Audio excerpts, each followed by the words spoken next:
राघव आणि समीर हे दोघे जिवलग मित्र होते.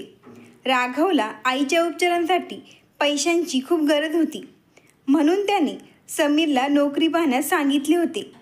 जेव्हा समीर त्याच्याकडे आला तेव्हा त्याने ज्या नोकरीबद्दल सांगितले ते ऐकून राघव काहीसा विचारात पडला. समीर, मला नोकरी हवी आहे. याचा अर्थ असा नाही की मी एखाद्या श्रीमंत मुलीचा पर्सनल बॉडीगार्ड बनावे. समीरने गंभीर होत राघवला समजवण्याचा प्रयत्न केला. हे बघ राघव, तू सध्या ज्या परिस्थितीतून जात आहेस त्यात तुला पैशांची खूप गरज आहे आणि यापेक्षा जास्त पगार तुला कुठल्याच नोकरीत मिळणार नाही. त्यामुळे तू ही नोकरी आनंदाने स्वीकारली पाहिजे. कुणापुढे हात पसरवण्यापेक्षा ही नोकरी करून तुझ्या आईच्या उपचारासाठी पैसे जमवलेले केव्हाही चांगले राहील. समीरचं म्हणणं ऐकून राघव शांत झाला आणि मग बोलू लागला. यार समीर, जर माझ्या बाबांनी चुकीच्या लोकांशी हातमिळवणी केली नसती तर आज माझ्याकडे सगळं काही असतं. आईला सुखद जीवन सोडून असे दारिद्र्याने भरलेले आयुष्य जगावं लागलं नसतं. हे बोलताना राघवच्या आवाजात आपल्या वडिलांबद्दलची नाराजी स्पष्टपणे जाणवत होती. समीरने त्याचा हात पकडत सांगितले, राघव, जे व्हायचे होते ते झाले. आता जुनी दुखणी काढून आणि काकांना दोष देऊन काही होणार नाही. माझं ऐक यार आणि ही नोकरी कर. तुझी उंची आणि शरीरयष्टी या कामासाठी अगदी योग्य आहे आणि त्यात तुला उत्तम पगारही मिळेल. समीरचं बोलणं ऐकून राघव शांतपणे त्याच्याकडे पाहू लागला आणि मग हलकी मान हलवून संमती दर्शवली. ते पाहून समीरच्या चेहऱ्यावर हलकंसं हास्य पसरलं. पण राघव लगेच म्हणाला, समीर, तू म्हणाला होतास ना, जी मुलगी ही नोकरी देत आहे ती खूपच घमंडी आहे आणि तुला तर माहीतच आहे की मला असे लोक अजिबातच आवडत नाही. असे नको व्हायला की पहिल्याच दिवशी मला नोकरीवरून काढून टाकतील. यावर समीर हसत म्हणाला, राघव, तुला तुझ्या रागावर ताबा ठेवावा लागेल, कारण जिच्यासाठी तू काम करणार आहेस ना तीही तुझ्यासारखीच तडफदार आहे. राघवने डोळे फिरवत मान झटकली आणि समीरचं बोलणं हसण्यावारी घेतलं. दुसरीकडे आदिती मल्होत्रा, जी मल्होत्रा ग्रुपची एकमेव वारसदार होती. सुधीर काका सोफ्यावर बसलेले आदितीला रागात विचारत होते, आदिती, सूरजमध्ये काय कमी आहे आणि तू त्याच्याशी लग्न का करू इच्छित नाही? तिनेही शांत आणि सौम्य सुरात उत्तर दिलं, काका, मला माहीत नाही त्याच्यात काय वाईट आहे आणि काय नाही. मी फक्त एवढंच जाणते की मला त्याच्याशी लग्न करायचं नाही आणि तुम्ही मला या लग्नासाठी जबरदस्ती करू शकत नाही. तिच्या उत्तरामुळे सुधीर काकांच्या मनातील रागाची आग आणखीन पेटली. ते संतापून ओरडले, तू जगातली सगळ्यात मोठी मूर्ख मुलगी आहेस. तुला माहीत तरी आहे का तुझ्या वडिलांनी मृत्यूपत्रात काय लिहून ठेवलं आहे? हे बोलत त्यांनी वसियतीचे कागद आदितीच्या समोर फेकले. ते पाहून आदितीच्या कपाळावर आठ्या आल्या.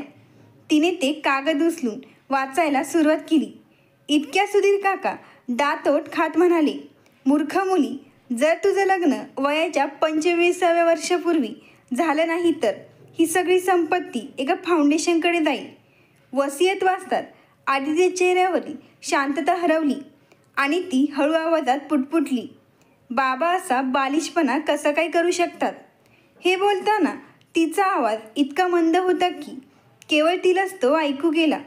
सुधीर काकांना आदितीला आपल्या शब्दजाळ्यात अडकवायचे होते, म्हणून ते तिच्या अस्वस्थ चेहऱ्याकडे पाहत सौम्य सुरात म्हणाले, हे बघ बेटी, जर तुला आयुष्यभर रस्त्यावरच राहायचं असेल तर तुझ्या निर्णयावर ठाम राहा, नाही तर सूरजशी लग्न कर. सूरज एक ओळखीचा मुलगा आहे आणि तो आपल्या कुटुंबाचा एक भागच आहे. त्यामुळे संपत्ती घरातच राहील आणि बाहेरच्यांना यात डोकवण्याची वेळ येणार नाही. आदितीने आपल्या काकांकडे पाहत उत्तर दिलं, नाही काका, मी माझ्यासाठी आधीच कोणाला तरी निवडले आहे आणि हेच कारण आहे की मी सूरजशी लग्न करू शकत नाही. हे ऐकून सोफ्यावर शांत बसलेले सुधीर काका आणि अनिता काकूंनी आश्चर्याने आदितीकडे पाहिले. तेव्हा ती म्हणाली, काका काकू, इतकं टेन्शन घेण्याची काहीच गरज नाही. मी ज्या मुलाला माझ्यासाठी पसंत केले आहे तोही माझ्यावर खूप प्रेम करतो. त्यामुळे आता सूरजशी माझं लग्न लावण्याचा विचार तुम्ही मनातून काढून टाका. सुधीर काकांच्या चेहऱ्यावरचे बदलते भाव आदितीला अस्वस्थ करत होते. कारण तिला चांगलंच माहीत होतं की तिचे काका तिचं लग्न सूरजशी का लावू इच्छित आहे. आणि तिला हेही माहिती होतं की काकांना तिच्याशी नव्हे तर तिच्या संपत्तीसोबतच देणं घेणं आहे. अनिता काकूंनी आदितीकडे पाहत विचारलं, तू तर कधीच आमच्याशी याबद्दल काही बोलली नाहीस. तिने खांदे उडवत उत्तर दिलं, हो काकू, कारण मला कधीच त्याची गरज वाटली नाही. एवढं म्हणताच ती उठून उभी राहिली. अनिता काकूंनी तिला थांबवत सांगितलं, पुढच्या आठवड्यात तू 25 वर्षांची होणार आहेस. तिने उपरोधिक स्वरात उत्तर दिलं, माहिती दिल्याबद्दल धन्यवाद काकू. मला तर अजिबात माहीत नव्हतं की पुढच्या आठवड्यात माझा बड्डे आहे. एवढं बोलून ती हसतच घराबाहेर पडते. सुधीर काका डोकं धरून सोफ्यावर बसतात तर अनिता काकू त्यांच्याजवळ जात त्यांच्या खांद्यावर हात ठेवून समजावत म्हणतात, काळजी करू नका. मला नाही वाटत की आदिती खरं बोलत असेल आणि कोण या घमंडी मुलीच्या नादी लागणार. नाही तर कधीच आपल्याला याबाबत कळलं असतं. त्यांच्या बोलण्यावर सुधीर काका उत्तर देतात, अनिता, जर आदितीने खरंच कोणाला पसंत केलं असेल तर आपल्याला तिची संपत्ती कधीच मिळणार नाही. पण जर तिचं लग्न तुझ्या भावासोबत झालं तर तिची सगळी मालमत्ता आपल्याच हातात येईल. ऑफिसला जाताना आदितीचा मूड फारच खराब झाला होता. कारण तिने सुधीर काकांना सांगून टाकलं होतं की तिला कोणीतरी आवडतं. पण ते खरं नव्हतं. पुढच्या आठवड्यात ती 25 वर्षांची होणार होती. म्हणजेच लग्न करण्यासाठी तिच्याकडे आता फार कमी दिवस शिल्लक राहिले होते. तिला आपल्या 25व्या वाढदिवसाआधी लग्न करावं लागणार होतं, तेही अशा मुलासोबत जो तिच्यावर खरंच प्रेम करतो. पण ती असा मुलगा आणणार कुठून? हाच विचार करत ती आपल्या ऑफिसच्या केबिनमध्ये जात असताना अचानक ती समोरून येणाऱ्या एका व्यक्तीच्या कणखर छातीला धडकली. अचानक झालेल्या धक्क्याने आदितीच्या डोळ्यांसमोर अंधार आला व ती खाली कोसळण्याआधीच 2 मजबूत हातांनी तिची कंबर पकडली आणि आदिती पटकन त्याच्या कुशीत सामावली. तिने डोळे बंद करत त्या व्यक्तीच्या परफ्यूमचा सुगंध खोल श्वासात घेतला तर तो व्यक्ती तिच्या सुंदर चेहऱ्याकडे पाहत स्तब्ध झाला होता. आदितीचे हात आपसुकच राघवच्या शर्टला घट्ट धरून राहिले होते तर राघव तिच्या मोहक रूपाने अगदी मंत्रमुग्ध झाला होता. गडद डोळे, नाकावरती बारीक तीळ, नाजूक गुलाबी ओठ आणि गोरीकांती असलेली आदिती म्हणजे सौंदर्याचं एक जिवंत उदाहरण होती. आदितीही राघवकडे पाहून काही क्षण स्तब्ध झाली. कारण त्याच्या रुबाबदार चेहऱ्यावरची काळी दाढी आणि हलकी मिशी, तसेच त्याच्या डोळ्यातली ती गडद चमक, कपाळावर विसावलेले कुरळे केस त्याला आणखीनच आकर्षक बनवत होते. तेवढ्यात आदितीची सेक्रेटरी माया काळीच्या भावनेने तिच्याकडे आली आणि विचारलं, मॅम, आपण ठीक तर आहात ना? मायाच्या आवाजाने आदिती आणि राघव दोघेही भानावर आले. आदिती लगेच राघवपासून दूर होत म्हणाली, हो, मी ठीक आहे. आणि मग मायाला उत्तर देऊन तिने राघवकडे फारच गंभीरपणे पाहत आभार मानले. खूप खूप धन्यवाद. त्यानेही केवळ हलकंसं डोकं हलवून उत्तर दिलं. कारण मायाच्या मॅम म्हणण्यावरून त्याला कळून गेलं होतं की आदिती म्हणजे तीच घमंडी मुलगी आहे जिच्या बॉडीगार्डची नोकरी त्याला आज मिळणार होती. त्याने पटकन आदितीच्या मोहक चेहऱ्यावरून नजर हटवली आणि तो दुसरीकडे पाहू लागला. तर आदितीनेही त्याच्याकडे एक नजर टाकली आणि ती आपल्या केबिनमध्ये गेली. तिच्या सर्व गोष्टी ऐकून माया काळजीने म्हणाली, हे तर खूपच गंभीर प्रकरण आहे मॅम. आता आपण काय करणार? लग्न करणार आणि काय? शिवाय माझ्याकडे दुसरा पर्याय नाही. असं म्हणत आदितीने एका दमात पाण्याचा ग्लास रिकामा केला आणि टेबलावर ठेवला. माया काळजीने विचारू लागली, पण मॅम, तुम्ही कोणाशी लग्न करणार? तिने खांदे उडवत उत्तर दिलं, मुलाशी. आणि कोणाशी? माया आदितीकडे रागाने पाहत म्हणाली, मॅम, मुलं काय झाडा उगवतात का? हात लांबवला आणि तोडून लग्न केलं. तुम्हाला अचानक असा मुलगा कुठून मिळणार जो तुमच्यावर प्रेम करतो आणि एवढ्या लवकर लग्नासाठी तयारी होईल. मायाची चिंता काही केल्या कमी होत नव्हती. तेवढ्यात आदितीने ओठ चावत मायाकडे पाहिलं आणि लगेच समोर ठेवलेल्या कागदाकडे नजर टाकली, ज्यावर लिहिलं होतं, Raghav Mehta, personal bodyguard interview. आदितीच्या चेहऱ्यावर एक हलकी स्मितरेषा उमटली. माया तिच्याकडे प्रश्नार्थक नजरेने पाहू लागली. राघव मेहता. आदितीने ते नाव पुन्हा एकदा वाचलं. तर माया म्हणाली, हो मॅम, पर्सनल बॉडीगार्डच्या जॉबसाठी आलाय. माया, त्याला आत बोलव. हे म्हणतात आदितीच्या डोळ्यात विचारांची एक चमक दिसली. तेव्हा माया घाईघाईने म्हणाली, नो मॅम, तुम्ही जो काही विचार करत आहात ना, तो योग्य नाही. माया कित्येक वर्षांपासून आदितीसोबत होती. ती केवळ तिची सेक्रेटरी नव्हती, तर एक चांगली मैत्रीण देखील होती. म्हणूनच आदितीच्या डोळ्यातील चमक पाहून तिला क्षणातच समजलं की ती नेमका काय विचार करत आहे. त्याला पैशांची गरज आहे आणि मला त्याच्यासारख्याच कोणत्या तरी व्यक्तीची. आदितीने हसत म्हटलं, त्याला आत पाठव माया. मायाने मान डोलवली आणि केबिन बाहेर गेली. थोड्याच वेळात दरवाजावर टकटक झाली. तेव्हा आदितीने खुर्चीवर टेकत म्हटलं, आत या. हे ऐकतात राघव केबिनमध्ये आला. त्याला समोर पाहताच एक क्षणभर आदिती थबकली, पण तिने लगेच चेहऱ्यावरचे भाव पालटत एक गंभीर मुद्रा घेतली आणि त्याला समोरच्या खुर्चीवर बसण्याचा इशारा केला. त्यानंतर आदितीने राघवला डोक्यापासून ते पायापर्यंत नीट पाहिलं. मजबूत शरीरयष्टी, फिट आणि फाईन. वरतून देखणा राघव तिच्या गरजांनुसार अगदी परफेक्ट होता. तिने त्याच्या अर्जावर बोट ठेवत तो त्याच्यासमोर ठेवला आणि म्हणाली, या अर्जात लिहिलं आहे की तुम्हाला नोकरीची खूप गरज आहे, कारण तुमची आई आजारी आहे आणि तुम्हाला त्यांच्या उपचारांसाठी पैसे गोळा करायचे आहेत. राघवने मान डोलावली आणि जबडा घट्ट आवळत मनातल्या मनात समीरला शिव्या घातल्या, कारण हा अर्ज समीरनेच भरला होता. राघव कधीच कोणासमोर आपली असहायता उघड करत नसे. आदिती म्हणाली, तुमची पर्सनॅलिटी खूप चांगली आहे. तुम्हाला वाटत नाही का की ही नोकरी तुमच्या स्टँडर्डला शोभणार नाही? आदितीचे डोळे अजूनही राघवच्या देखण्या चेहऱ्यावर रोवलेले होते. तेव्हाच अचानक राघवचा गडद आणि गंभीर आवाज केबिनमध्ये घुमला, काय करणार मॅम? गरज माणसाला प्रत्येक गोष्टीची समजूत करायला शिकवते. हे ऐकतात आदितीचं हृदय जोरात धडधडू लागलं आणि तिने वेळ न दवडता लगेच म्हटली, माझ्याकडे तुमच्यासाठी याहूनही चांगली ऑफर आहे. जर तुम्ही ती ऑफर स्वीकारली तर तुम्हाला ही नोकरी करण्याची गरजही भासणार नाही आणि शिवाय तुम्ही आर्थिकदृष्ट्या इतके मजबूत व्हाल की सहजपणे तुमच्या आईवर उपचार करू शकाल. हे ऐकतात राघवच्या कपाळावर आठ्या पडल्या आणि तो गोंधळून विचारू लागला, कसली ऑफर मॅम? त्याचा आवाज इतका मोहक होता की आदितीने थुंकी गिळत स्वतःला पुढच्या वाक्यासाठी तयार केलं आणि ती आपल्या खुर्चीवरून उठून त्याच्यासमोर येऊन उभी राहिली. तिला इतकं जवळ पाहतात राघवही आपोआप उभा राहिला. मग आदिती थोड्या अडखळत्या शब्दात म्हणाली, तुम्हाला माझ्याशी लग्न करावं लागेल. हे ऐकतात राघवच्या डोळ्यात आश्चर्य साठलं आणि तो तिला पाहतच राहिला. आदिती पुढे म्हणाली, हे पहा राघव, तुम्हाला फक्त काही काळासाठी माझ्याशी लग्न करावं लागेल आणि त्या बदल्यात तुम्हाला सगळे ऐशोआराम मिळतील. हे लग्न फक्त एका महिन्यासाठी असेल.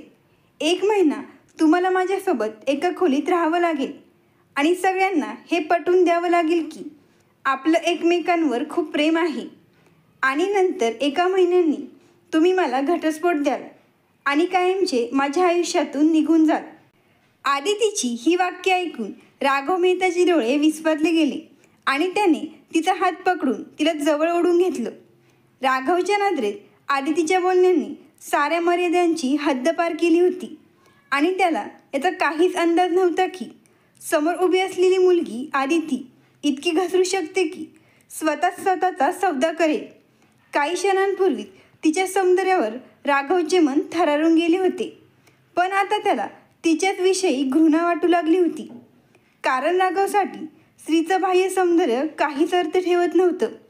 त्याच्यासाठी अंतःकरणाचं सौंदर्य सर्वस्व होतं आणि त्याच्या मते आदितीचे मन फारच नीच होतं.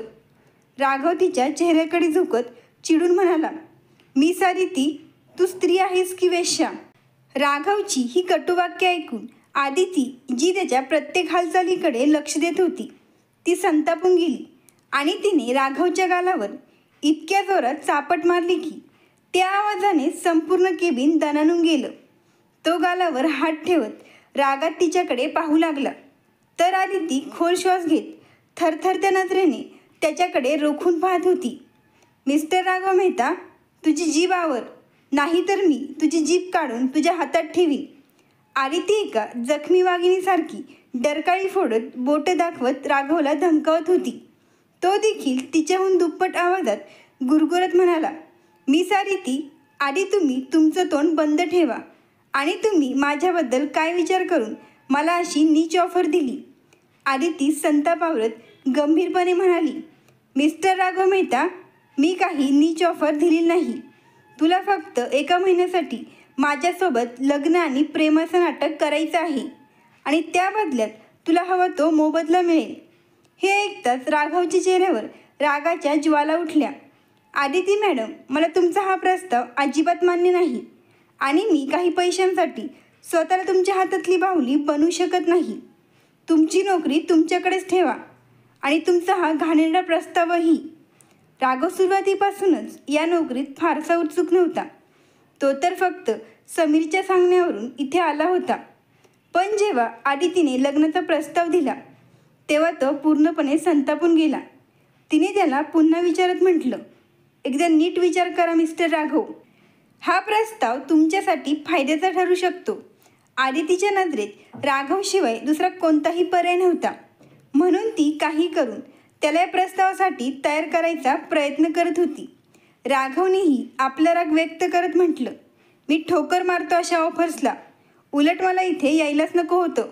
इतकं तर माहिती होतं की तू एक गर्विष्ठ मुलगी आहेस, पण हे माहीत नव्हतं की तू लाज आणि शरम दोन्ही विकून खाल्ली आहेस.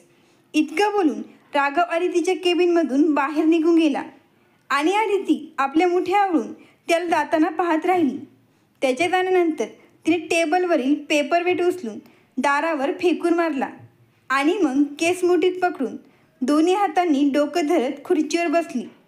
राघवचे कठोर शब्द तिच्या कानात घुमत होते आणि त्याने ज्या थरारकपणे तिचा प्रस्ताव नाकारला होता त्यामुळे तिचा राग अजूनच वाढत गेला. दुसरीकडे राघव आदित्यवर चिडलेला होता आणि तिच्याच विचारात गुरफटून गेला होता. त्याने तर समीरचा कॉलसुद्धा उचलला नाही, कारण त्याला माहिती होतं की जर तो समीरशी बोलला तर त्यालाही नक्कीच सुनावेल, कारण समीरच तर होता ज्याने त्याला या नोकरीबाबत सांगितलं होतं. आणि मग जसं राघवने आपल्या घराबाहेर आपली बाईक थांबवली तसा तो हे पाहून चक्रावून गेला की त्याच्या दरवाजापाशी शेजारी पाजाऱ्यांची गर्दी जमली होती. अचानक त्याच्या डोक्यात काहीतरी चमकलं आणि तो जोरात ओरडला, आई! आणि मग डगमगणाऱ्या पावलांनी सगळ्यांना बाजूला सारत तो घरात शिरला. घरात शिरतात राघवने जे पाहिलं ते पाहून त्याचं काळी सुन्न झालं. त्याची आई फरशीवर बेशुद्ध पडलेली होती. तो धावतच तिच्याजवळ गेला. आईचं डोकं आपल्या मांडीवर घेत जोरजोरात ओरडू लागला, आई! काय झालं तुला? अरे, कोणीतरी ॲम्ब्युलन्स बोलवा. शेजारी राहणाऱ्या सविता काकूंनी सांगितलं. राघव बेटा, मी तुझ्या आईला जेवण देण्यासाठी आले होते आणि जेव्हा घरात आले तेव्हा तुझ्या आईला बेशुद्ध पाहिलं, म्हणून मी ताबडतोब ॲम्ब्युलन्सला फोन केला. ॲम्ब्युलन्स आता कुठल्याही क्षणी येईल. राघव आपल्या आईच्या गालावर हलकेच मारत म्हणत होता, आई प्लीज उठ ना. आई प्लीज असं करू नकोस. मी तुला काहीच होऊ देणार नाही. काही वेळातच ॲम्ब्युलन्स आली. गाडीचा आवाज ऐकून राघवने क्षणाचाही विलंब न करता आपल्या बेशुद्ध आईला उचललं आणि दरवाजाकडे धावत गेला. आज त्याच्या मनात एवढं दुःख भरलेलं होतं की त्याने अश्रू थांबवण्याचा खूप प्रयत्न केला, पण त्या प्रयत्नात तो अपयशी ठरत होता. हॉस्पिटलमध्ये पोहोचतात इमर्जन्सी वॉर्डमध्ये आईला दाखल करण्यात आले. राघवच्या खिशात ठेवलेला मोबाईल अजूनही वाजत होता, पण त्याच्यात एवढी शक्ती नव्हती की तो मोबाईल उचलून कोणालाही आपल्या आईविषयी सांगू शकेल. डॉक्टर बाहेर आल्यावर राघवने त्यांना विचारलं, डॉक्टर साहेब, माझ्या आईची तब्येत कशी आहे? डॉक्टर म्हणाले, हे पहा मिस्टर राघव, तुमच्या आईला मोठा हार्ट अटॅक आला आहे. त्यामुळे लवकरात लवकर त्यांची बायपास सर्जरी करणं गरजेचं आहे. हे ऐकतात राघवच्या डोळ्यातून पुन्हा अश्रू ओघळू लागले. त्याने फारच शांत आवाजात विचारलं, डॉक्टर साहेब, सर्जरीसाठी किती पैसे लागतील? डॉक्टर म्हणाले, मिस्टर राघव, तुम्ही लवकरात लवकर 5 लाख रुपये बिलिंग काउंटरवर जमा करा, म्हणजे आम्ही ऑपरेशन लवकरात लवकर सुरू करू. हे ऐकतात राघवने हतबल होऊन आपली मूठ घट्ट बांधली आणि जोरात खुर्चीवर बसला. डॉक्टरांनी एक नजर राघववर टाकली आणि ते पुढे निघून गेले. त्यानंतर त्याने थरथरत्या हातांनी आपल्या खिशातून मोबाईल काढला आणि समीरला फोन लावला. फोन उचलताच समीर म्हणाला, हॅलो राघव, कुठे आहेस? मी तुला कधीपासून कॉल करत आहे, तू फोन का उचलत नाही? राघवने भरून आलेल्या आवाजात सांगितलं. समीर, आईला हार्ट अटॅक आला आहे. डॉक्टरांनी ऑपरेशन सांगितले आणि त्यासाठी अर्जंट 5 लाखांची गरज आहे. मी इथून जाऊ शकत नाही. तू कृपया माझी बाईक विकून मला इथे पैसे आणून देऊ शकतोस का? यावर समीर म्हणाला, बाईक विकून फार तर फार 40-50 हजारच मिळतील. उरलेले पैसे कुठून आणशील? तेव्हा राघव तणावाने म्हणाला, माहीत नाही समीर की मी काय करेन, कुणाकडे पैसे मागेन, पण तू सध्या फक्त तेच कर जे मी सांगितलं आहे. इतकं बोलून त्याने मोबाईल बंद करून बाजूला ठेवला आणि तेव्हाच त्याची नजर ब्लॅक हिल्स घातलेल्या पांढऱ्या पायांवर गेली. त्याने अचानक डोळे वर केले आणि समोर उभे असलेल्या मुलीकडे पाहिले. राघवच्या ओलावलेल्या डोळ्यांकडे पाहून आदितीच्या ओठांवरून काही शब्द निसटले. मिस्टर राघव, मी डॉक्टरांचं बोलणं ऐकलं आहे. 5 लाख खूप मोठी रक्कम आहे आणि तू ते व्यवस्थापन करू शकणार नाहीस. हे तुला माझ्यापेक्षा चांगलंच माहीत असेल. हे चांगलं होईल की तू माझी ऑफर स्वीकार कर, कारण तुला प्रेमाचं फक्त नाटकच तर करायचं आहे आणि तेही फक्त 1 महिन्यासाठीच. आणि या 1 महिन्यात तुला नवऱ्याचे काही हक्क बजवायचे नाहीत ना नवऱ्याची जबाबदारी घ्यायची आहे. हे ऐकल्यावर राघव चेहऱ्यावरचे हावभाव अजूनही कठोर झाले. तेव्हा आदिती त्याच्या भावनेने भरलेल्या चेहऱ्याकडे पाहत म्हणाली, हे बघ मिस्टर राघव, हे 1 महिन्याच्या नाटकाची किंमत तुझ्या आईच्या आयुष्यापेक्षा मोठी नाही, बरोबर ना? राघव शांतपणे तिच्याकडे पाहत होता, जी या नाजूक क्षणातही आपलाच फायदा बघत होती. पण तो तेव्हा पूर्णपणे असाही होता.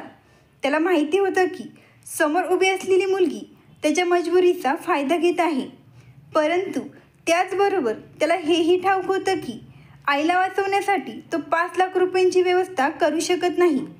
आईसाठी मनाविरुद्ध असलं तरी त्याला हे कडू पाणी प्यावंच लागणार होतं. काही वेळ तो आदितीकडे जबडा घट्ट आवळून पाहत राहिला, जी व्हाईट शर्टवर काळा कोट घालून दोन्ही हात छातीपाशी बांधून गंभीरपणे त्याच्याकडे पाहत होती. आणि मग त्याने शांतपणे म्हटलं, मिस आदिती, मला तुझी ही ऑफर मान्य आहे. हे ऐकतात तिच्या सुंदर चेहऱ्यावर एक मंद स्मित पसरलं. तिने हसून डोकं हलवलं आणि मग ती डॉक्टरांकडे वळली, जे अजूनही ऑपरेशन सुरू करण्याआधीची फॉर्मॅलिटीज पूर्ण होण्याची वाट पाहत होते. थोड्याच वेळात राघवच्या आईचं ऑपरेशन सुरू झालं होतं आणि तो तिथेच एखाद्या दगडासारखा बसून आपल्या आईच्या आयुष्यासाठी देवाकडे प्रार्थना करत होता. बिलिंग काउंटरवर पेमेंट केल्यानंतर आदितीही राघवच्या शेजारच्या खुर्चीवर बसली आणि आपल्या मोबाईलमध्ये व्यस्त झाली. त्याने चेहरा वळून तिच्याकडे पाहिलं तर ती काहीशा विचारात गुंतलेली दिसली. त्याचं मन झालं की ती इथे का बसली आहे हे विचारावं, पण त्याच्या ओठांवर शब्दच आले नाहीत. समीर जो नुकताच राघवची बाईक विकून हॉस्पिटलमध्ये पोहोचला होता. मल्होत्रा ग्रुपची मालकीण आदितीला राघवसोबत बसलेलं पाहून तो थक्क झाला, पण त्यानेही काही विचारणं टाळलं, कारण ही प्रश्न विचारण्याची वेळ नव्हती. आदिती जी मल्होत्रा इंडस्ट्रीची मालकीण होती, वयाच्या अवघ्या 20व्या वर्षी आपल्या वडिलांचं छत्र हरवून एकटी झाली होती. तिची आई तर तिच्या लहानपणीच गेली होती आणि वडिलांच्या मृत्यूनंतर तिने पूर्ण व्यवसाय अतिशय कौशल्याने सांभाळला. तिचे काका जे स्वतः व्यवसाय हाती घेण्याच्या विचारात होते आदितीने एकटीने सगळं हाताळल्याचं पाहून ते चिडून गेले होते. आई वडिलांची एकुलती एक मुलगी असल्याने आदिती संपूर्ण संपत्तीची एकटी वारस होती. पण काही दिवसांपूर्वीच कोर्टाकडून काही कागदपत्र आदितीच्या नावावर पाठवली गेली होती, जी तिच्याऐवजी सुधीर काकांनी स्वीकारली होती. ती एक वसियत होती, ज्यामध्ये आदितीच्या वडिलांनी स्पष्ट लिहिलं होतं की आदितीचं लग्न वयाच्या 25व्या वर्षाच्या आधी झालं तरच ती सर्व संपत्तीची मालकीण होईल. हे वाचून तीही गोंधळली होती. तिच्या वडिलांनी अशी अट का ठेवली याचं तिला अजूनही उत्तर मिळालं नव्हतं. पण त्यानंतर सुधीर काका तिच्यावर सुरशी लग्न करण्यासाठी दबाव आणू लागले होते, जो वयाने तिला 10 वर्षांनी मोठा होता. त्यामागे त्यांचा मोठा स्वार्थ होता. लग्न झालं की आदिती त्यांच्या ताब्यात येईल आणि मग सूरज आणि सुधीर काका मिळून सगळी मालमत्ता आपल्या नावावर करून घेतील. पण आदिती त्यांच्या नियत आणि इराद्यांशी चांगलीच परिचित होती. म्हणूनच तिने खोटं सांगितलं होतं की स्वतःसाठी तिने एक मुलगा पसंत केला आहे. दुसऱ्या बाजूला राघवचे वडील एका कारखान्याचे मालक होते, पण मित्राच्या सल्ल्यावर त्यांनी सर्व संपत्ती विकून नव्या व्यवसायात गुंतवली होती. दुर्दैवाने त्यात त्यांचा मोठा तोटा झाला आणि मित्राने त्यांना फसवून पळ काढला. त्यामुळे राघवच्या वडिलांना घर, व्यवसाय सर्व काही गमावं लागलं. हा आघात ते सहन करू शकले नाहीत आणि काही महिन्यातच त्यांनी जग सोडलं. राघवची आई, जी आधीपासूनच हृदयाच्या आजाराने त्रस्त होती, आता अधिकच आजारी पडू लागली होती. काही उरलेल्या पैशातून तो आईसह एका भाड्याच्या छोट्याशा घरात राहायला गेला. पण आता घर चालवण्यासाठी आणि आईच्या उपचारांसाठी त्याला चांगल्या नोकरीची गरज होती. तेव्हाच त्याचा खास मित्र समीरने त्याला आदितीच्या पर्सनल बॉडीगार्डच्या नोकरीबद्दल सांगितलं. आदिती दर आठवड्याला या हॉस्पिटलमध्ये यायची आणि बालविभागातल्या आजारी मुलांबरोबर वेळ घालून तिचे एकटेपण दूर करायची. आजही ती तिच्या रुटीनप्रमाणे हॉस्पिटलमध्ये आली होती, कारण वसियतसंबंधी प्रश्नांमुळे आणि सकाळी राघवशी झालेल्या वादानंतर तिचा मूड खूपच खराब झाला होता. मूड सुधारण्यासाठी ती इथे आली होती. पण इथे आल्यानंतरच तिने डॉक्टर आणि राघवमधील संभाषण ऐकलं आणि ती स्वतःला राघवशी बोलण्यापासून रोखू शकली नाही. दुसरा एखादा प्रसंग असता तर कदाचित तिने कोणत्याही अटीशिवाय त्याची मदत केली असती. पण सध्या तिला त्याची नितांत गरज होती.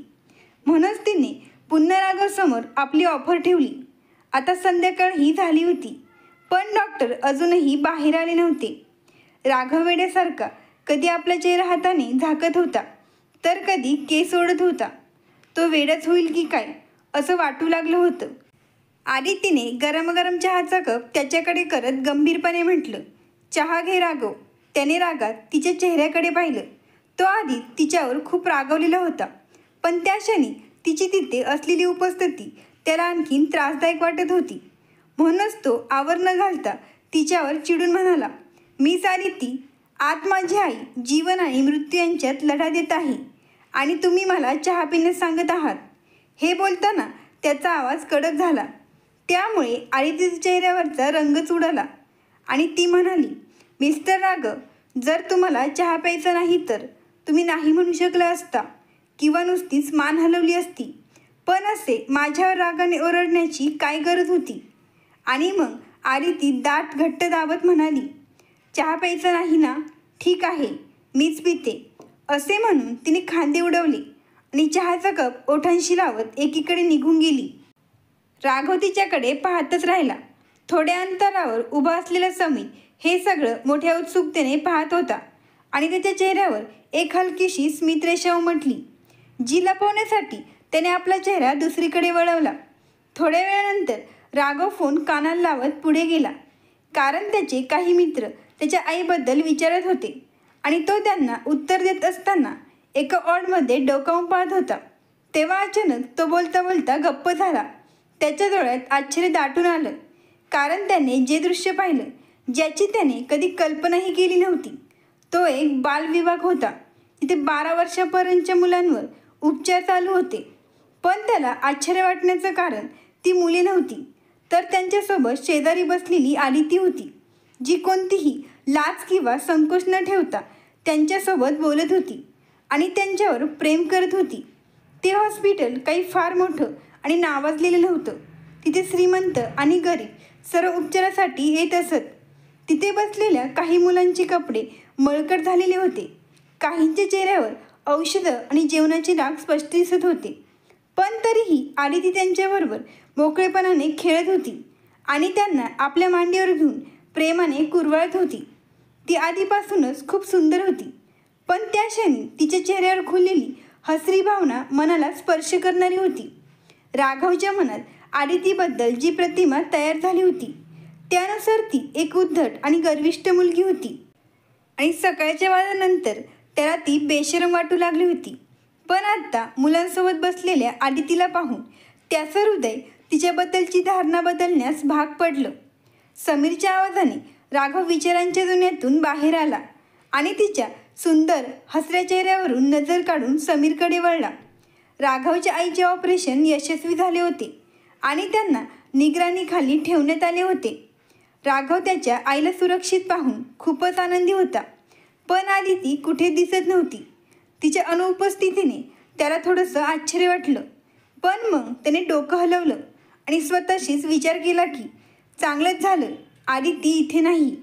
समीरसोबत नाश्ता केल्यानंतर तो आपल्या आईच्या खोलीकडे जात होता. तेवढ्यात त्याच्या मोबाईलची रिंगटोन वाजू लागली. मोबाईल स्क्रीनवर अनोळखी नंबर झळकत होता, म्हणून त्याने थोडा विचार करून कॉल उचलला. कॉल उचलतात दुसऱ्या बाजूने आवाज आला. हॅलो राघव, मी आदिती मल्होत्रा. आदिती मल्होत्रा हे नाव ऐकताच राघवने नापसंतीने आपले ओठ दाबले आणि म्हणाला, हो बोल, काय काम आहे? शेजारी उभा असलेला समीर प्रश्नार्थक नजरेने राघवकडे पाहू लागला. तेव्हा राघवने समीरला आईकडे जाण्याचे संकेत दिले. समीरही काही न विचारता शांतपणे आईच्या खोलीकडे निघून गेला. आरशात स्वतःकडे पाहत आदिती राघवला आदेश देत म्हणाली, मिस्टर राघव, तुला आत्ताच कोर्टात यावं लागेल, कारण आपण आजच कोर्ट मॅरेज करणार आहोत आणि पुढच्या अर्ध्या तासात तू कोर्टात पोहोचशील. मी तिथेच तुला भेटेल.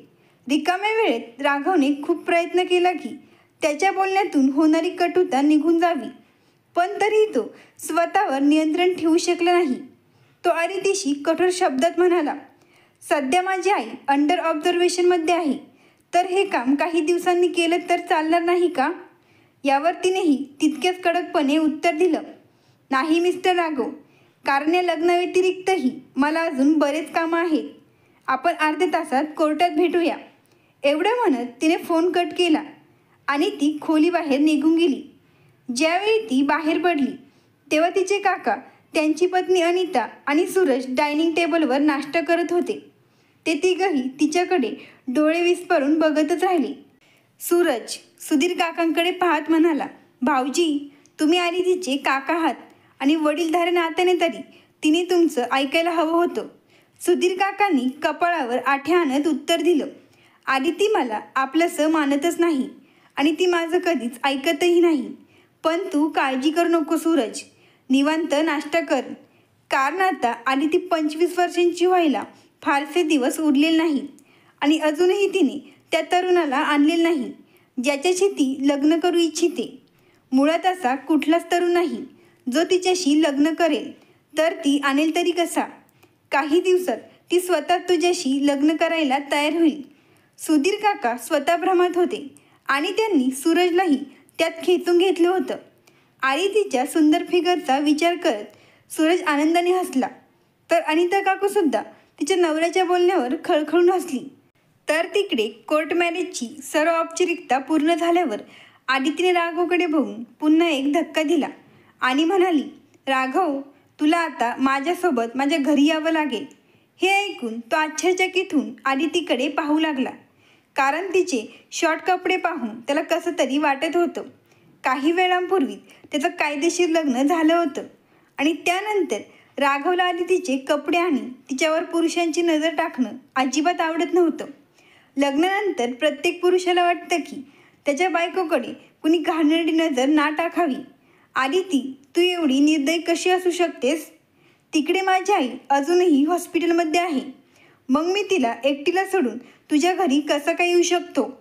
आदितीने अगदी शांतपणे उत्तर दिलं, तू आईंची काळजी करू नकोस. हॉस्पिटलमध्ये त्यांची नीट देखभाल केली जाईल. त्यांच्यासाठी मी तिथे केअरटेकर ठेवले आहे.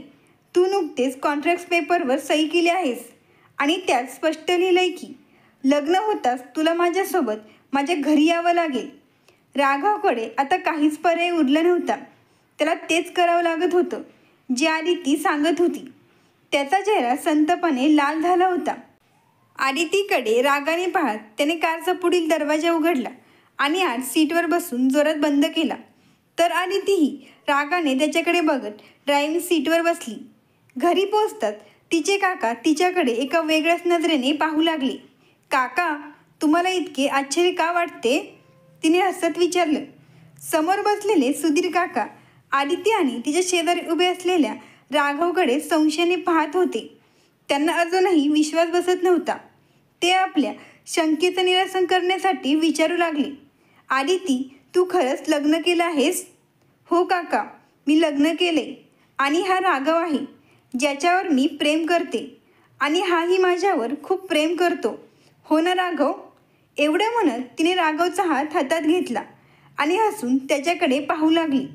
राघव, जो हे सगळं गंभीरपणे पाहत होता, आदितीच्या प्रश्नावर फारच कसाबसा हसला.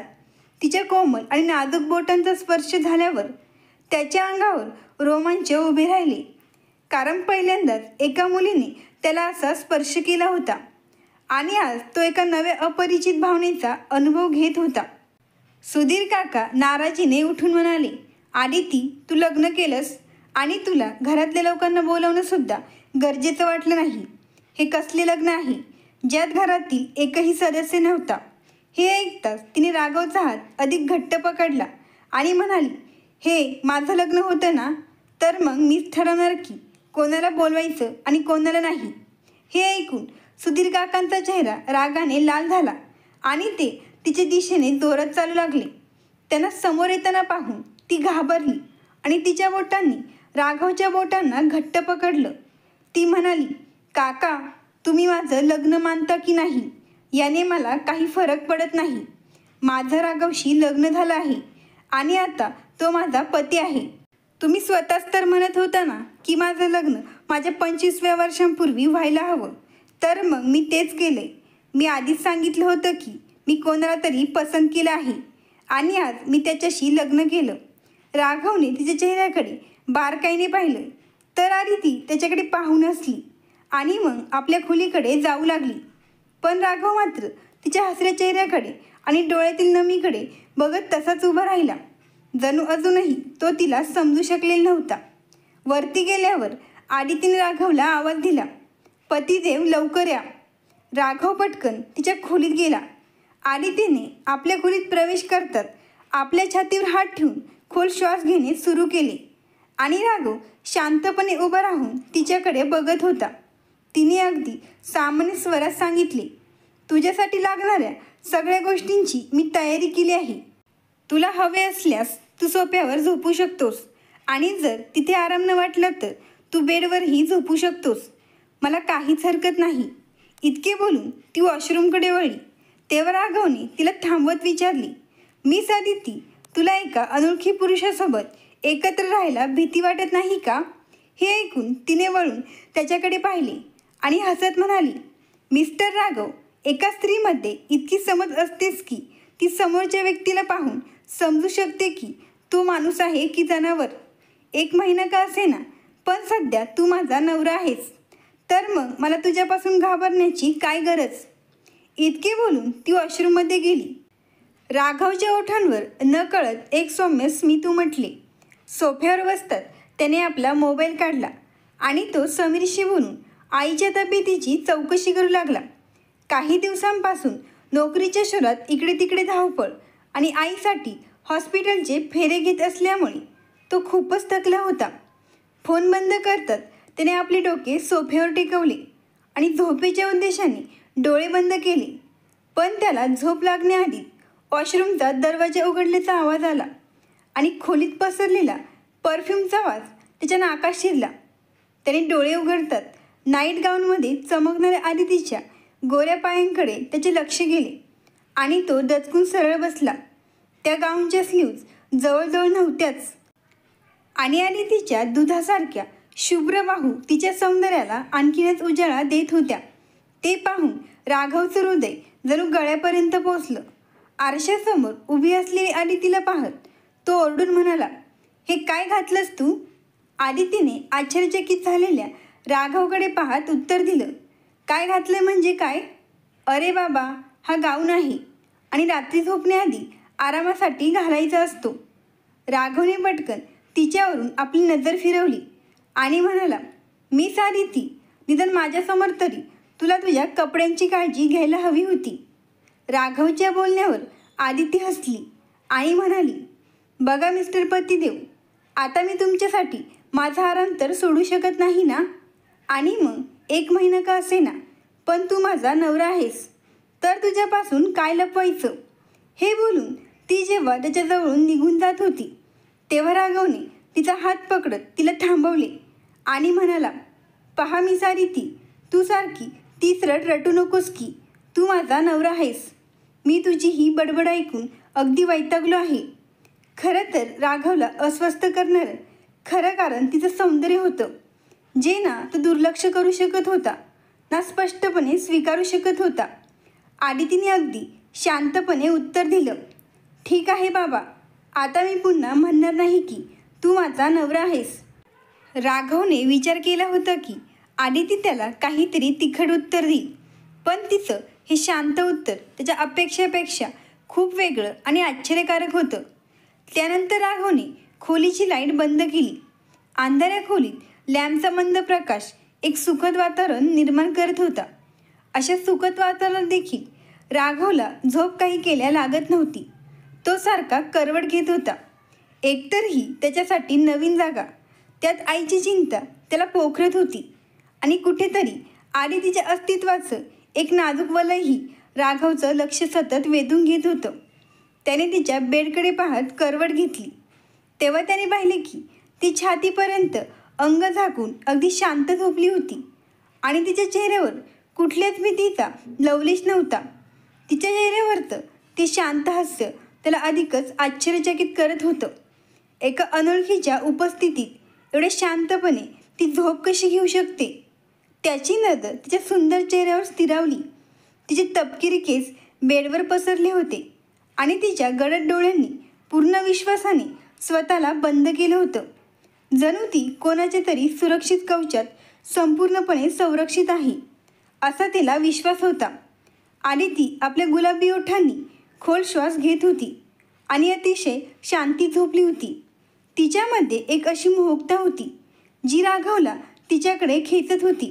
आदितीबद्दल राघवचं मत भलेही नकारात्मक असेल, पण तिचा स्पर्श मिळतात त्याचं हृदय असहाय्यपणे धडधडू लागलं होतं. जेमतेम 1 महिन्यासाठी का होईना, पण जेव्हा राघवने आदितीसोबतच्या कॉन्ट्रॅक्ट मॅरेजच्या कागदांवर सही केली तेव्हा त्याला असं वाटू लागलं की आता आदितीवर त्याचा पूर्ण हक्क आहे. परंतु त्याला हे अजिबात माहीत नव्हतं की आदितीने त्याच्याशी फक्त 1 महिन्यासाठी लग्न का केलं होतं आणि अशी काय गोष्ट होती की तिच्या लग्नामुळे तिचे काकाही इतके अस्वस्थ का झाले होते. हे सगळे प्रश्न त्याच्या मनात आळसल्याप्रमाणे गुंतून गेले आणि त्याचं मन या सगळ्याचं उत्तर मिळवण्यासाठी अस्वस्थ होऊ लागलं. मग काही वेळ तिचा चेहरा पाहत पाहत राघवला गाढ झोप लागली आणि मग सकाळी सकाळी अचानक दरवाजावर जोरात ठोके पडू लागले. या आवाजाने राघव आणि आदितीची झोपमोड झाली.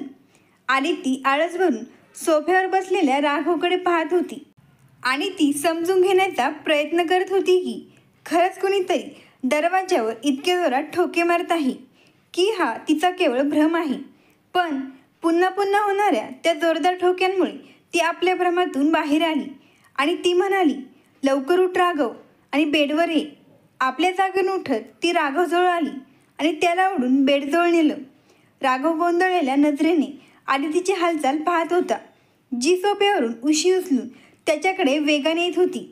पण ती उशी घेऊन बेडवर पोचते न पोचते तोच खोलीत अंथरलेल्या गालिच्यात तिचा पाय अडकला आणि ती थेट त्याच्या अंगावर जाऊन पडली.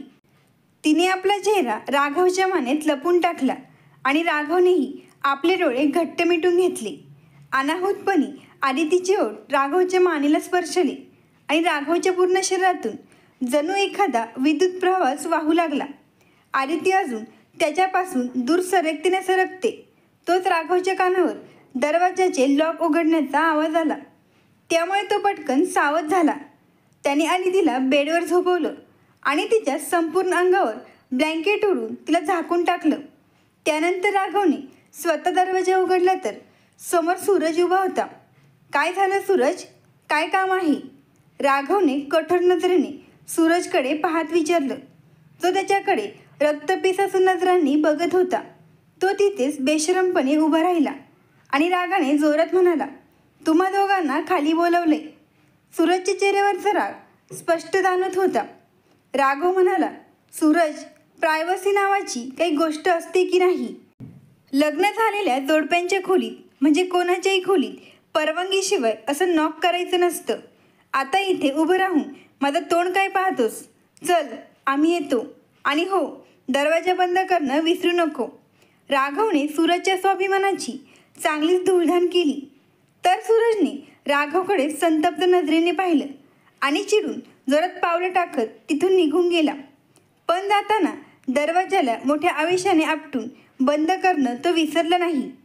तो निघून गेल्यानंतर राघवने आदितीच्या चेहऱ्यावरचं ब्लँकेट हटवलं. कारण त्याला हे अजिबात नको होतं की आदिती कोणाच्याही नजरेत अशा प्रकारच्या नाईट गाऊनमध्ये दिसावी. म्हणून त्याने तिला व्यवस्थित ब्लँकेटमध्ये झाकलं होतं. तिचा चेहरा कमालीचा लाल झाला होता आणि तिचं संपूर्ण शरीर घामाने ओलं झालं होतं. हे पाहून त्याने तिच्या गालावर हलकेच थोपटत म्हटलं, आदिती, आदिती, काय झालं? राघवला जेव्हा वाटलं की ती श्वास घेत नाही तेव्हा त्याच्या पायाखालची जमीनच सरकली. अचानक हिला काय झालं? ही श्वास का घेत नाही? त्याला काहीच कळेनासं झालं. त्याने तिचा चेहरा आपल्या दोन्ही हातात धरला आणि जोरात ओरडू लागला. त्याचा आवाज ऐकून आदितीने अश्रूंनी भरलेल्या डोळ्याने त्याच्याकडे पाहिलं आणि श्वास घेण्याचा प्रयत्न केला. पण तिला गुदमरल्यामुळे श्वास घेणे कठीण जात होते. त्यामुळे राघवच्या चेहऱ्यावर चिंता आणि काळजी सावट गडद होत गेलं आणि त्याच्या डोळ्यात आदितीसाठी एक प्रेमळ तळमळ झळकू लागली. जेव्हा त्याच्या लक्षात आलं की ती श्वास घेऊ शकत नाही तेव्हा तो तिच्या चेहऱ्याजवळ झुकला आणि तिला आपला श्वास देऊ लागला. तिने त्याच्या शर्टची कॉलर घट्ट पकडली आणि त्याचा प्रत्येक श्वास आपल्या हात खेचू लागली. काही वेळाने तिच्या श्वासोच्छवासाची लय परत येऊ लागली. राघव जो आदितीच्या चेहऱ्यावर आपल्या उष्ण श्वासांची ऊब सोडत जणू कुठल्या तरी दुसऱ्याच विश्वात हरवून गेला होता. तो तिच्यापासून थोडा दूर झाला आणि लाजेने लाल झालेल्या तिच्या चेहऱ्याकडे पाहत राहिला. कारण पहिल्यांदाच त्याने एका सुंदर मुलीचा असा स्पर्श अनुभवला होता आणि आज त्याच्या अंगात एक विलक्षण आनंदाची लहर पसरली होती. आदितीनेही एक खोल श्वास घेतला आणि राघवकडे नजर न करता आपले केस ठीक करू लागली. दुसऱ्या बाजूला राघवही आपल्या वागणुकीबद्दल लाजिरवाणा होऊन तिच्याकडे पाठ फिरून बसला. आदिती आपल्या ओठांवर चाव घेत म्हणू लागली, राघव, मला बंद जागांमध्ये किंवा तोंडावर घेतली की श्वास कोंडल्यासारखे होते. सॉरी आदिती, मला माहीत नव्हतं की मी असं केल्याने तुझ्या श्वासांना अटकावील. मी तर फक्त हे म्हणताना तो थांबला. तेव्हा तिने धडधडत्या हृदयाने विचारले, हो, मला माहीत आहे की तू फक्त हेच पाहत होतास की कुणीही या अवस्थेत मला पाहू नये, बरोबर ना?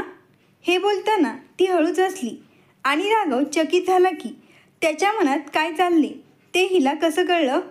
तो पुढे म्हणाला, माहीत नाही, पण मला तुझे कपडे आवडत नाही. कदाचित तुझ्या जागी दुसरी कुणी असती तरी मी तिच्या अस्तित्वाला लज्जास्पद होण्यापासून वाचवण्यासाठी हेच केलं असतं. हे बोलून तो बेडवरून उठून उभा राहिला. तर आदिती त्याला विचारू लागली, जर माझ्या जागी दुसऱ्या कोणाच्याही श्वासांना अटकवलं असता तरीही तू तेच केलं असतं का जे माझ्यासोबत केलंस? आता राघव काय उत्तर देणार? त्यालाच माहीत नव्हतं की जर आदितीच्या जागी दुसरी कोणी असती तर त्याने काय केलं असतं. पण तिच्या या प्रश्नाने त्याच्या चेहऱ्यावर एक हलकेसे हसू उमटले जे त्याने तिच्यापासून लपवले आणि उत्तर न देता तो वॉशरूममध्ये गेला. तो उत्तर न देता निघून गेल्यावर आदितीही उशीत चेहरा लपवून हसू लागली. कारण त्या क्षणी राघव तिच्याजवळ नसला तरीही ती त्याच्या श्वासांची झलक अनुभवत होती. तिला असं वाटत होतं की राघवचे ओठ अजूनही तिच्या ओठांवरच आहेत आणि तिच्या श्वासांमध्येही अजूनही तिच्या श्वासांची उष्णता मिसळत आहे. तिच्या ओठांवरचं लाजरं हसू काही केल्या जात नव्हतं. बेडवरून उठताना तिने गाणे गुणगुणत स्वतःसाठी कपडे काढले आणि ती एका बाजूला ठेवलेल्या राघवच्या कपड्यांकडे पाहू लागली. तिने राघवसाठी लागणाऱ्या सगळ्या गोष्टी मागवल्या होत्या, पण तिला हेही माहीत होतं की राघव त्या कुठल्याच गोष्टींना हात लावणार नाही आणि कदाचित राघवची हीच गोष्ट तिला त्याच्याकडे अधिक खेचत होती. राघव फ्रेश होऊन वॉशरूममधून बाहेर आला, पण तो काही बोलण्याआधी तिला माहीत होतं की तो काय बोलणार आहे. ती म्हणाली, राघव, मी 10 मिनिटात फ्रेश होऊन येते आणि मग आपण दोघं आईंना भेटायला जाऊ.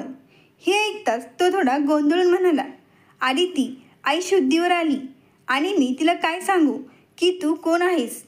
तेव्हा ती अगदी साधेपणाने म्हणाली, अरे यार राघव, त्यात एवढं टेन्शन घेण्यासारखं काहीच नाही. सांग की मी तुझी मैत्रीण आहे. इतकं बोलून ती फ्रेश होण्यासाठी वॉशरूममध्ये गेली. तिचा प्रत्येक अंदाज राघवला तिच्याप्रती अधिक आकर्षित करत होता. जेव्हा राघवची आई आदितीला भेटला तेव्हा त्यांनाही आदितीला भेटून फार आनंद झाला आणि ज्या पद्धतीने आदिती राघवच्या आईशी बोलत होती ते पाहून राघवचं मनही बावरून गेलं होतं. त्याच्या आईला औषधांचा भारी डोस देण्यात आला होता, त्यामुळे त्या फक्त काही मिनिटं आदितीशी बोलू शकल्या.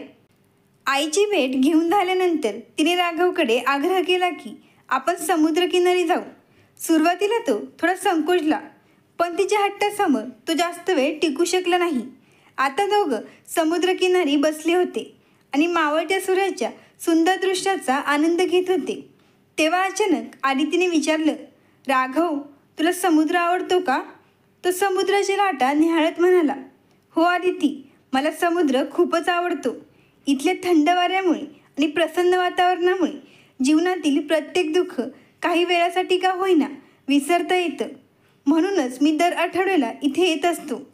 त्याच्या उत्तरावर आदितीने हलकंसं हसत त्याच्याकडे पाहिलं आणि म्हणाली, पण राघव, मला मात्र समुद्र अजिबात आवडत नाही आणि मला लहानपणापासूनच समुद्राची भीती वाटते. लाटा तिच्या पायांवरून स्पर्श करून परत माघारी जात होत्या, ज्यामुळे तिच्या मनाला थोडं घाबरल्यासारखं वाटत होतं. राघवने आदितीच्या चेहऱ्याकडे पाहून विचारलं, पण तुझ्या चेहऱ्यावर तर भीतीचा लवलेशी दिसत नाही. तिने नजर वळवली. आई म्हणाली, राघव, खरं सांगू की खोटं? असं म्हणत ती पुन्हा त्या लाटांकडे पाहू लागली, ज्या वारंवार तिच्या पायांना स्पर्श करून परत समुद्रात जात होत्या. राघवनेही लाटांकडे एक नजर टाकली आणि तिच्याकडे पाहून म्हणाला, खरं सांग. ती हसत म्हणाली, तू माझ्यासोबत असतोस तेव्हा मला असं वाटतं की मी पूर्णपणे सुरक्षित आहे. तिचं हे उत्तर ऐकून राघव थोडा गोंधळून गेला आणि म्हणाला, आदिती, आपण फक्त 2 दिवस झाले एकत्र राहत आहोत. मला माहीत आहे राघव, पण या 2 दिवसात जे मी अनुभवलं तेच मी तुला सांगितलं. असं म्हणत तिने खांदे उडवले आणि बाजूला पडलेला एक दगड उचलून पाण्यात फेकला. राघवने तिला विचारलं, आदिती, तू माझ्यासोबत हे करारानुसार लग्न का केलंस? मग ती सांगू लागली, माझ्या सुरक्षेसाठी. हे बोलताना तिच्या चेहऱ्यावर एक गंभीर भाव आले आणि ती म्हणू लागली, राघव, माझ्या वडिलांनी त्यांच्या मृत्यूपत्रात असं लिहिलं होतं की मी वयाच्या 25 वर्षांची होईपर्यंत लग्न केले नाही तर माझ्या नावावर संपत्ती होऊ शकत नाही आणि ही सगळी संपत्ती एका फाउंडेशनकडे जाईल. म्हणूनच माझे काका माझं लग्न त्यांच्या मेहुण्याशी म्हणजे सुरजशी लावून द्यायचा प्रयत्न करत होते, जेणेकरून तो माझी संपत्ती मिळू शकेल. आणि आज मी जिवंत आहे. यामागेही कारण असं आहे की जर मी 25 वर्षांची होण्यापूर्वी मरण पावले असते तर संपत्ती तशीच फाउंडेशनकडे गेली असती. माझे काका वारंवार माझ्यावर दबाव टाकत होते की मी सुरजशी लग्न करावं, पण मला त्याच्याशी लग्न करायचं नव्हतं आणि मला देखील काही करून माझ्या वयाच्या 25 वर्ष पूर्ण होण्याआधी लग्न करावं लागणार होतं. नाहीतर मी माझ्या साऱ्या संपत्तीला मुकले असते. म्हणूनच मी तुला कॉन्ट्रॅक्ट मॅरेजचा प्रस्ताव दिला, कारण 30 दिवसांपर्यंत सगळी संपत्ती आणि व्यवसाय माझ्या नावावर होईल आणि तोपर्यंत मी सूरजसारख्या माणसापासून वाचू शकेन. हे ऐकून राघवने मान डोलावली आणि पाण्यात दगड फेकत म्हणाला, म्हणजे तुझे काका संपत्तीसाठी तुला मारायचाही प्लॅन करू शकतात? तेव्हा आदिती हसत म्हणाली, हो, संपत्तीसाठी ते काही करू शकतात. मग तिने विषय बदलत विचारलं, अच्छा राघव, तू तर माझ्याबद्दल सगळं जाणून घेतलंस. आता तुझ्याबद्दल काहीतरी सांग. राघवने सांगायला सुरुवात केली. माझ्या वडिलांनी त्यांच्या एका मित्रावर खूप विश्वास ठेवला आणि त्याच विश्वासामुळे आम्ही रस्त्यावर आलो. वडिलांना हा धक्का पचवता आला नाही आणि त्यांनी आम्हा दोघांना एकटं सोडून या जगाचा निरोप घेतला. आता माझ्या आयुष्यात एकच आधार आहे, माझी आई, आणि तिची अवस्था तर तुझ्या समोरच आहे. त्याने त्याच्या आयुष्याची ती वेदनादायक कहाणी आदितीच्या समोर मोकळी केली आणि विचारलं, आदिती, तर आता कॉन्ट्रॅक्ट मॅरेज संपल्यावर तुझ्या काकांकडून तुला काही धोका नाही ना? ती म्हणाली, त्यावरही माझ्याकडे एक उपाय आहे. जेव्हा सगळी संपत्ती माझ्या नावावर होईल तेव्हा मी ती सर्व प्रॉपर्टी विकून इथून खूप दूर निघून जाईल. तिने हात हलवत असा इशारा केला की ती कदाचित देश सोडून कायमची निघून जाईल. तिचं हे उत्तर ऐकून तो हसला आणि म्हणाला, चल आदिती, पाण्यात जाऊया. असं म्हणत तो उठला आणि तिच्याकडे आपले हात पुढे केला. ती थोडा वेळ गंभीरपणे राघवचा हात पाहत राहिली. तेव्हा राघव म्हणाला, आदिती, माझ्यावर भरोसा ठेव. तिने हसत त्याचा हात धरला आणि उभी राहिली. डुबता सूर्य, लाटा, समुद्राचा गारवा आणि दोघांचं हसणं, हे सगळं त्यांना हळूहळू एकमेकांच्या अधिक जवळ आणत होतं. पुढे आदितीचा 25वा वाढदिवस होऊन गेला आणि सुधीर काकांचे सर्व डावपेच फसले होते. दिवसागणिक राघव आणि आदिती एकमेकांच्या अधिकच जवळ आले होते. त्यांच्यात एक नातं तयार झालं होतं, ज्याला त्यांनी मैत्रीचं नाव दिलं. पण त्यांना अजूनही उमगलं नव्हतं की हे नातं मैत्रीपेक्षा कितीतरी अधिक खोल होत चाललं होतं. त्या दिवशी आदिती ऑफिसमधून लवकर आली होती, तर राघव आपल्या आईला भेटायला गेला होता. आदिती आज एका महत्त्वाच्या मीटिंगमुळे राघवच्या आईला भेटायला जाऊ शकली नाही तर ती ऑफिसमधून परतताना रोज त्यांना भेटायला जायची. घरी आल्यावर ती गरम पाण्याने आंघोळ करून बाथरूममधून बाहेर आली तर तिने पाहिलं की सूरज तिच्या बेडवर पडलेला होता. त्याला पाहताच तिचा चेहरा क्षणभरात फिका पडला आणि भीतीने तिचं संपूर्ण शरीर थरथरू लागलं. कापणाऱ्या आवाजात ती म्हणाली, तू इथे काय करतोस? तिच्या डोळ्यातील भीती पाहून सूरज कुटील हसला आणि म्हणाला, माझी जान, काही दिवस मी इथं आलो नाही तर तुला काय वाटलं? आता मी कधीच येणार नाही. असं म्हणत तो आपल्या जागेवरून उठला आणि चुकीच्या हेतूने तिच्या दिशेने चालू लागला.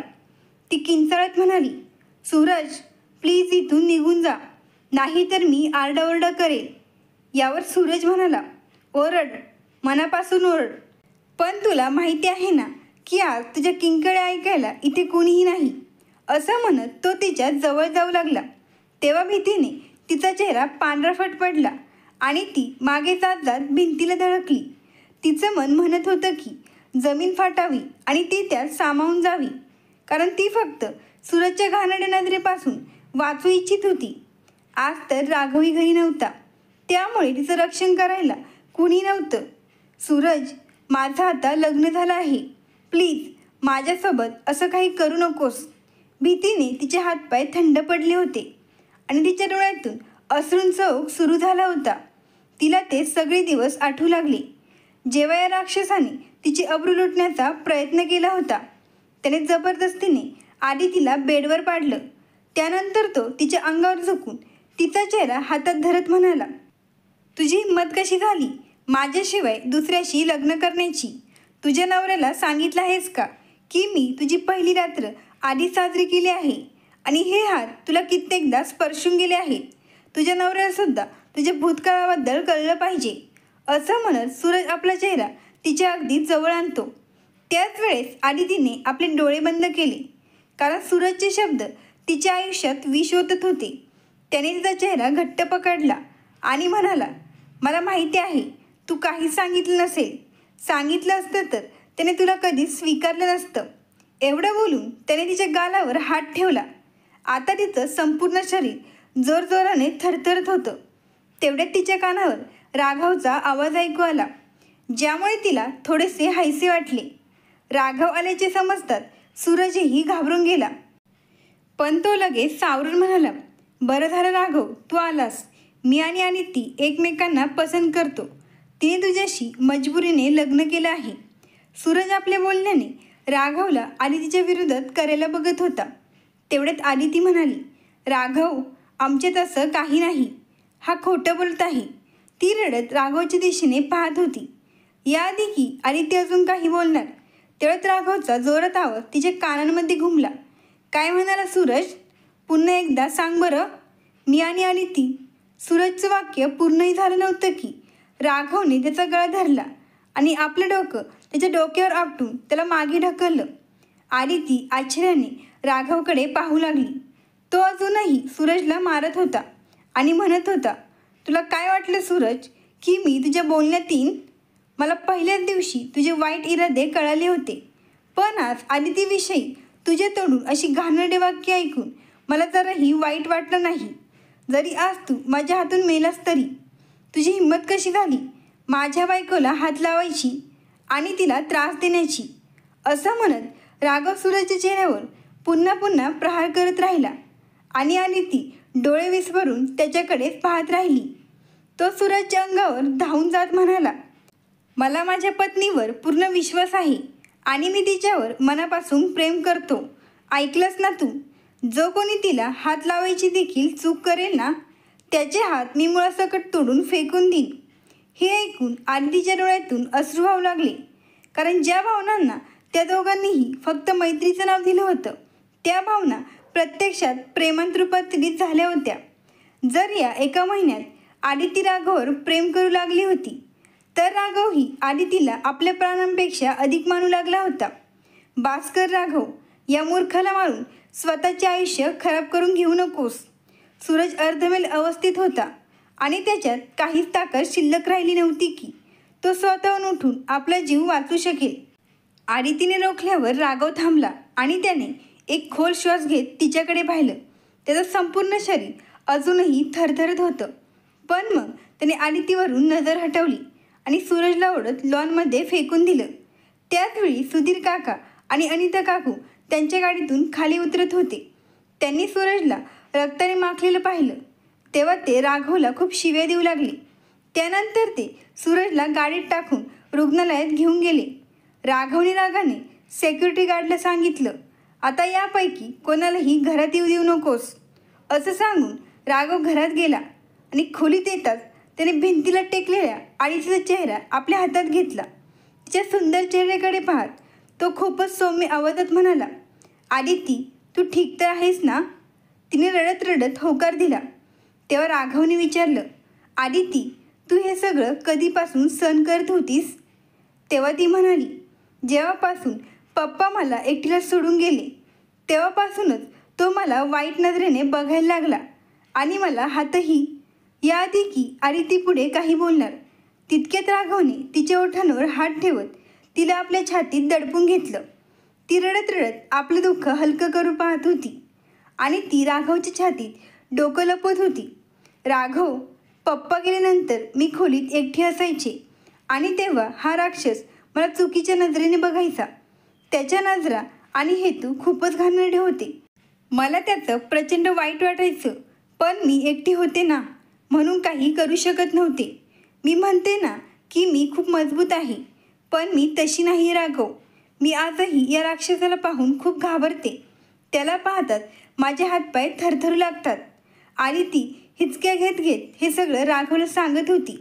ते ऐकून राघवला असं वाटत होतं की हॉस्पिटलमध्ये जाऊन पुन्हा सूरजची धुलाई करावी, पण सध्या तरी त्याला आदितीचा आधार व्हायचं होतं.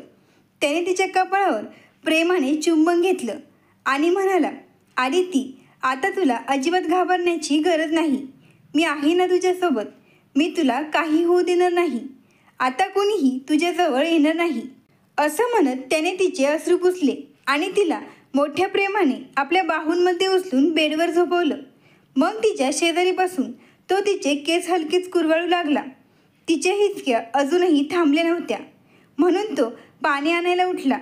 आदितीला वाटलं की तो तिला सोडून चाललाय, म्हणून तिने त्याचा शर्ट पकडला आणि म्हणाली, प्लीज राघव, जाऊ नकोस.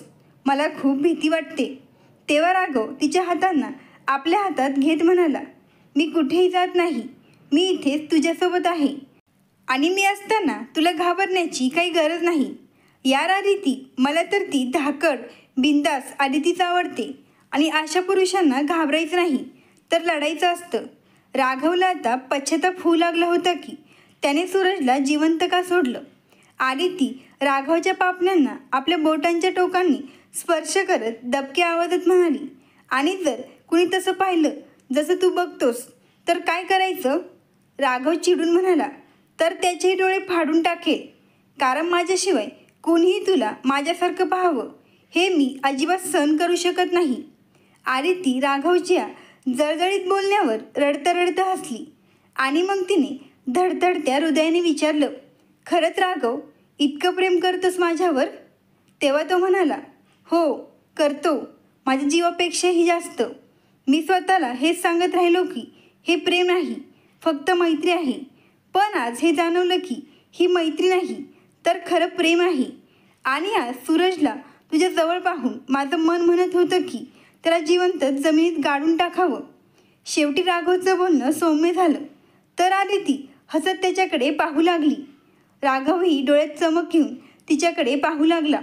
त्याचं हृदय आता एका वेगळ्याच तालात धडधडू लागलं होतं, ज्यामुळे तो आपला संयम हरवून बसला होता. आदितीने राघवच्या डोळ्यातून त्याच्या भावना वाचत लाजून डोळे खाली झुकवले.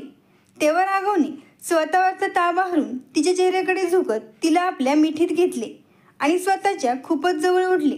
आदितीनेही आनंदाने त्याच्या मिठीत विरघळून स्वतःला त्याच्या हवाली केले आणि मग दोघेही एकमेकांच्या प्रेमात हरवून रात्रभर आपल्या प्रेमाचा उत्सव साजरा करत राहिले. पण आदितीला याचा अंदाज नव्हता की इतकी सुंदर रात्र सकाळी इतकी भयंकर ठरू शकते. सकाळी जेव्हा ती उठली तेव्हा बेडवर तिने एक कागद पाहिला. तो कागद हातात घेऊन ती पुन्हा पुन्हा वाचत होती, ज्यात राघवने आपलं मन मोकळं केलं होतं. आदिती, मी तुझ्यावर खूप प्रेम करतो, म्हणूनच बहुधा मी स्वतःला तुझ्याजवळ येण्यापासून रोखू शकलो नाही. जर मी हे सांगितलं की तुझी साथ लागून माझं एकटेपण शांत झालं तर ते अजिबात चुकीचं ठरणार नाही. काल रात्री तुझ्याजवळ येतात मी संपूर्ण जग विसरून गेलो होतो. इतकेच नव्हे तर मी हेही विसरलो की आपल्यामध्ये किती मोठा फरक आहे आणि मी तुझ्याजवळ येण्यापूर्वी तुझी परवानगीही घेतली नाही. फक्त तुला इतकं जवळ बघून मी आपला संयम हरवून बसलो आणि तुला स्वतःच्या रंगात रंगून टाकलं. पण आता मी स्वतःला तुझ्यावर लादू इच्छित नाही आणि तुला माझ्यावर प्रेम करायला भाग पाडू इच्छित नाही. म्हणूनच मी जात आहे. जर तुला माझ्यापासून मुक्त व्हायचं असेल तर मला घटस्फोटाचे पेपर्स पाठव. मी कुठलाही प्रश्न न विचारता त्यावर सही करून तुला मुक्त करेल. राघवने लिहिलेल्या या शब्दांनी आदितीच्या मनाला खोल घाव दिला होता. तिने आधी आपल्या डोळ्यातील अश्रू पुसले आणि मग त्या पत्राचे तुकडे तुकडे केले.